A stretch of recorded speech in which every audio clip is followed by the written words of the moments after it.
एक विधायक इंडिपेंडेंट और एक सांसद इंडिपेंडेंट, ये लोग इतना ही अनाउंस करते हैं कि मुख्यमंत्री जी के निवास स्थान के सामने जाकर हम हनुमान चालीसा बोलेंगे तो उनके ऊपर कार्रवाई की जाती है। मेरा सवाल यह है कि हनुमान चालीसा महाराष्ट्र में नहीं बोली जाएगी तो क्या पाकिस्तान में बोली जाएगी? ये सियासी उबाल है उस बीजेपी का जो महाराष्ट्र में हनुमान चालीसा पर सरकार के रुख से तमतमा उठी है।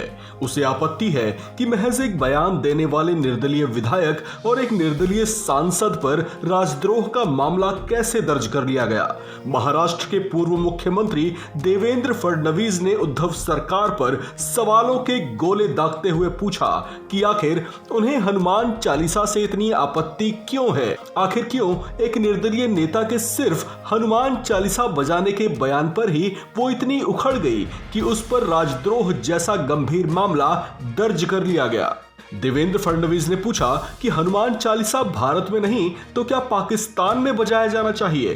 दरअसल बीजेपी की ये नाराजगी उस वक्त सामने आई है जब निर्दलीय महिला सांसद नवनीत राणा की ओर से बेहद सनसनीखेज आरोप लगाए गए हैं, जिसमें उन्होंने अपने साथ हुई बदसलूकी पर लोकसभा अध्यक्ष ओम बिरला को एक पत्र लिखा, जिसमें सांसद नवनीत राणा का कहना है कि उन्हें दलित होने के चलते खार पुलिस स्टेशन में पानी मांगने पर पानी नहीं दिया गया, जबकि उनके बाथरूम जाने की इच्छा पर पुलिस ने ध्यान नहीं दिया। उन्होंने अपने लिए जाति सूचक शब्दों के इस्तेमाल और गाली दिए जाने की भी बात कही।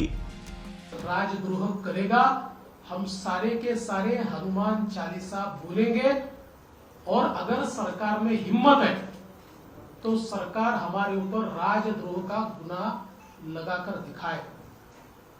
लेकिन ये बात यहां तक नहीं रुकती है। इल्लीगली उनको अरेस्ट तो किया ही जाता है, इस प्रकार के अलग अलग गुनाह तो लगाए जाते ही है, लेकिन अभी अभी जो खबर आई है उनको पुलिस कस्टडी में मिसट्रीट किया गया, उनको नीची जात का बच्चा बताकर उनके साथ दुर्व्यवहार किया गया, उनको पीने का पानी तक नहीं दिया गया।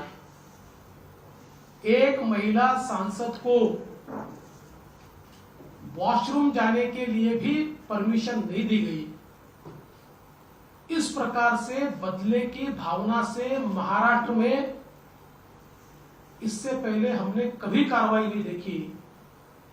हम तो महाराष्ट्र को पुरोगामी कहते हैं, लेकिन महाराष्ट्र में ऐसे अहंकारी लोग आज सत्ता में हैं कि जो अपने अहंकार के मद में लोकतंत्र को भूलकर, लोकतंत्र को पैरों तले दबाकर, लोकतंत्र को कुचलकर अपना राज चलाना चाहते हैं।